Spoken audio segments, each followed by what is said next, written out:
Just a few days ago, European Parliament elected its new president. Meanwhile, as we speak, US President-elect Donald Trump is probably enjoying his first glass of champagne before getting inaugurated. So, what is the current state of play? What are the new challenges?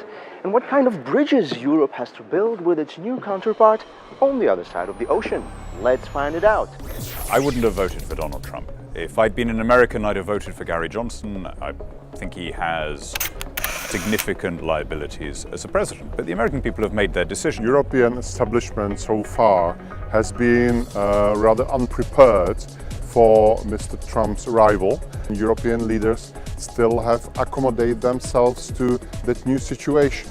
My concern is that some of them that are implicitly anti-American might try in the future not to cooperate with the United States, but rather to challenge the United States on the world stage. The only proper attitude for a friend of America and a friend of American democracy is to wish for the best, to hope that our misgivings are wrong.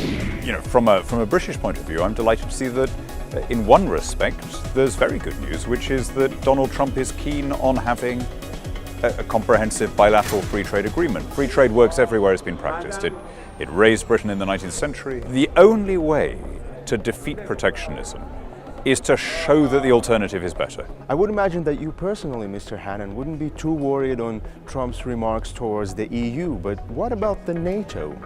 I think there is a fair criticism of the way in which NATO is evolving, both in terms of the burden sharing and in terms of some of the military structures of it. Particularly in the security area, those states that are and were not able to fulfill their commitments should do that as soon as possible, because otherwise NATO could be made obsolete and its role could be diminished by United States themselves. There hasn't really been as much fresh thinking about what NATO's role is since 1989 as there should have been, given the change in circumstances. We need, if you like, a massive strategic review.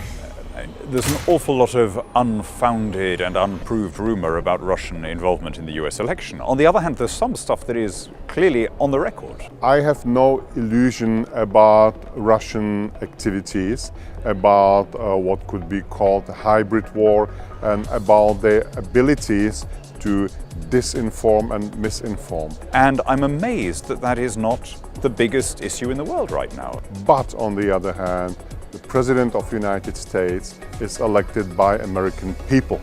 And American people are those who make the final decision. I think the unity of the West is a significant underpinning of happiness and freedom in the world. The world depends more than people like to admit on the alliance between the Western peoples in Europe and the wider English-speaking community in overseas democracies.